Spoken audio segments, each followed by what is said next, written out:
So far during the 2022 NFL season, there hasn't been much more fun than watching and observing wide receiver play this year. These players are absolutely on another level right now and are completely balling out. So my job in today's video is to help you guys locate 5 fantasy football wide receivers that I think are on the uptick here, that are ascending and appreciating assets and can ultimately return some nice ROI, some return on investment for your guys' fantasy teams here from now throughout the duration of this NFL season. So again, we're talking 5 must-buy wide receivers here for Week 4 fantasy football. If you're new around here and haven't done so already, you need to drop down, click that subscribe button, and turn the bell on. I'm posting fantasy content here on YouTube every single day of the week. We've got 4 trade advice videos out today, so go check that out in our Week 4 playlist as well. But with that being said, let's hop into the video. All right, I want to kick off this video talking through a rookie wide receiver. This, of course, being Chris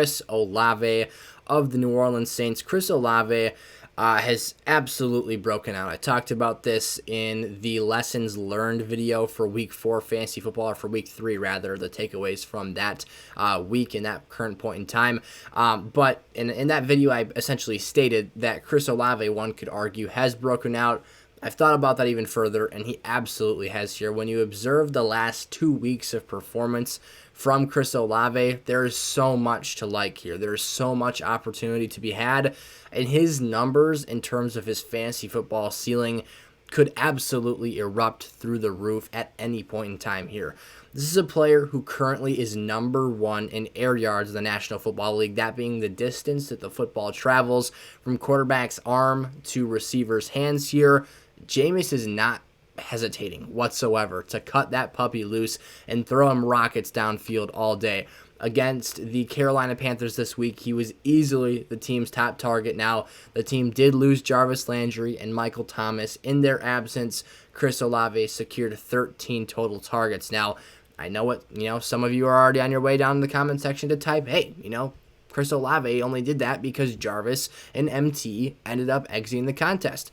I've got some news for you. He did the same thing last week. He had 13 targets in the Week 2 matchup against the Tampa Bay Buccaneers with those 2 players on the football field. And like I said, he very well may just be Jameis Winston's favorite target. I didn't exactly outline this, but he might be Jameis's favorite target here moving forward because of the skill set he brings to the table. Michael Thomas is still a very, very solid possession wide receiver in this league, and I fully expect when healthy that he is going to get his targets and opportunities for this offense. But Olave seems, and we talked about this in draft season, to have the best skill set and talent combination to what Jameis Winston does well. So that seems like it's coming to fruition here. It seems like things are playing out very well for him. He's been balling out here, and I expect those numbers to continue to soar as they get even more in sync and hitting on those deep passes over the top. Brandin Cooks here, the next player I want to talk through. Brandin Cooks has been what I am going to classify as an underproductive wide receiver 2 to flex level lineup option. Now, at this time last year, Brandin Cooks was doing some better things with the quarterback situation he had. It started out as Tyrod Taylor in 2021, and we saw things transition into Davis Mills later in the season. Right now, it's the Davis Mills show, and we're seeing Brandin Cooks kind of struggle. I do think that there are some things that need to be contextualized, though, some things that need to be mentioned before we hit the panic button on Brandin Cooks, which is something I'm avoiding doing right now because I do see a lot of positives in this situation. He's got 29 targets through 3 games so far this year and no receiving touchdowns. However, as we noted last week, Brandin Cooks had 2 receiving touchdowns left hanging on the board, one due to a very untimely and uncharacteristic drop, the other due to his feet, his second foot, not getting in bounds and, classifying it as an official reception. So you had the opportunity for 2 touchdowns in Week 2. Neither of those played out correctly. And then in the other 2 weeks, you don't have that opportunity take place, and that's not something that was available for him. So the moral of the story and the takeaway here, though, is the volume is there. You're seeing a guy average almost 10 targets per game through 3 weeks of action and still clearly be the top receiver for this team. Someone else, maybe you might be thinking Nico Collins is creeping his way up the depth chart here and is potentially making a run at Brandin Cooks' share as the number 1 wide receiver for this Houston offense. But you've got a guy in Nico Collins who, yes, his talent has flashed. He's looked very nice. He's a very tall, long, athletic wide receiver, but he has just 16 targets in comparison to those 29 for Cooks here. So for me, and that's just over an average of about a bit more than 5 targets per game. So Cooks for me is still the clear-cut and obvious wide receiver 1 for this football team. If the Texans continue to struggle as we expect them to, it seems like they lost to Chicago this week, which is a bit surprising. So maybe their friskiness has ended a little bit here in terms of they started the season hot. They were playing some physical football. Defenses tend to reign supreme early in the year, and then once things start getting worn down, injuries take place, offenses get more in the groove, they struggle a bit more. So there could be more negative game scripts in play for Brandin Cooks in this offense here. I'm very confident in what he can do as a playmaker vertically. I think he'll get some opportunities continually here in the red zone. Not someone I'm expecting to do monster things down there, but another thing I think has held him back a little bit is Davis Mills is ranked just 26th in catchable pass rate at 65.3%. So the opportunities haven't been the highest quality, but they are there. So there's that opportunity and room for improvement. Let's talk some Gabe Davis now. This is a pretty simple analysis here. You've got 2 back-to-back not dud performances. Let's back up for a second here. He missed week 2 against the Tennessee Titans on Monday Night Football due to an ankle injury. So, again, covering my butt there because I know someone was headed down to the comment section. But then he returns in week 3 with that ankle issue still kind of lingering. He's recovering from it. We didn't know if he'd be 100%. And fair enough, I got a lot of questions about this in the pre-Sunday kickoff live stream. And, your guys' concerns ultimately came true. There's a lot of Christian Kirk versus Gabe Davis discussion that went on for this week's matchups. Hopefully you guys ended up putting Christian Kirk in the lineups. But besides the point here, you've got back-to-back games that can cause kind of a stir, a rut, a panic, whatever you want to call it here. Gabe Davis can be bought on the cheap right now. He's also a player who hasn't had more than 6 targets in a given game this season, and I think a lot of that has to do with the way those contests played out. If we look back to week 1, they were blowing the brakes off the Rams. They didn't really have to pass late. There was no necessity or need to throw to Gabe Davis or any receiver late in that game because they had the bag secured there. Then you look at week 3 here, and Gabe Davis potentially on a gimpy ankle, not 100%.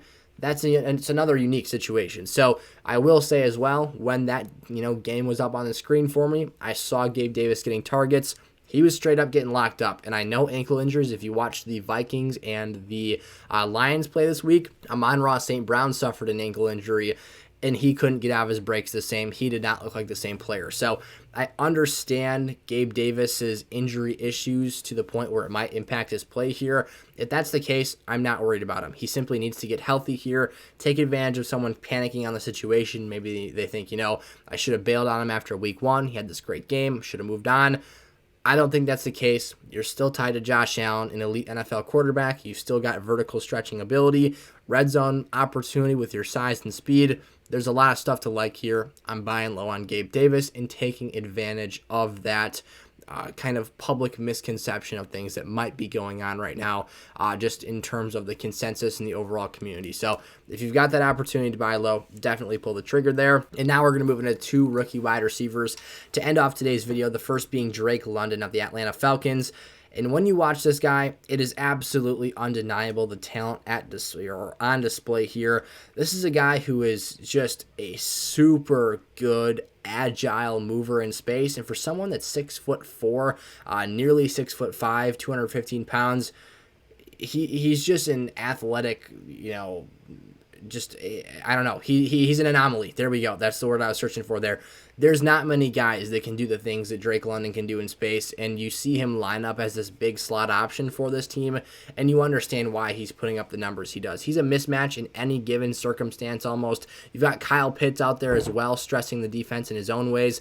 And Marcus Mariota might just prefer Drake London. We've seen the production favor Drake here so far this year. He did catch 54 yards worth of production and a touchdown off of 6 targets, only 3 receptions. The way I said that was really weird, so I'll rephrase it here. He caught 3 of his 6 targets for 54 yards and a reception touchdown. So the opportunity wasn't awesome this week. He has seen 6 or more looks in every game so far this year, but I think this role will grow here. If we look at what this, Falcons offense is becoming here, they're really started, and they've got everyone. They sustained 3 relevant fantasy producers, Cordero Patterson, you had Kyle Pitts and Drake London this week as well. they're becoming very solid in what they're able to do and produce for every player with Marcus Mariota at the helm right now. So it was a favorable game script. Seattle was a nice matchup for them. They were able to keep that thing close and basically have their whole playbook at their disposal throughout. But I like what I'm seeing from Atlanta right now. I trust Mariota to deliver these fantasy relevant lineup performances. I think Drake London's a wide receiver too going forward the rest of the season. And I think if his target volume continues to grow here, which maybe it does, maybe it doesn't, maybe him and Kyle Pitts have some going back and forth action here. But this is someone I definitely want on my team and should. I hope you guys go out and make an offer for him as well, because I think there's a lot of receivers right now that have put up some weeks that maybe they're not so accustomed to seeing over the course of the season. I think Drake London's just getting started here for 2022. And then Romeo Doubs, the intrigue here, the opportunity is having the number one pass catcher in an Aaron Rodgers-led offense. And I think that Doubs finally did enough here in week 3 to secure the trust of Aaron Rodgers. And from a game planning perspective, I think they value him as their best pass catcher now. Allen Lazard is still there. Allen Lazard caught a touchdown this week as well. He did very nice things. But overall, I think the ceiling for what Romeo Doubs here is higher. We talked about this last week a little bit.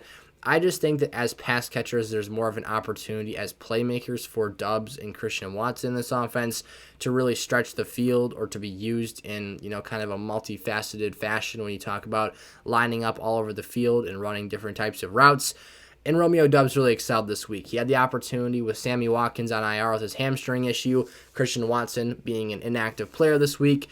And then they needed a playmaker. He caught all 8 of his 8 targets here for 73 yards and a score.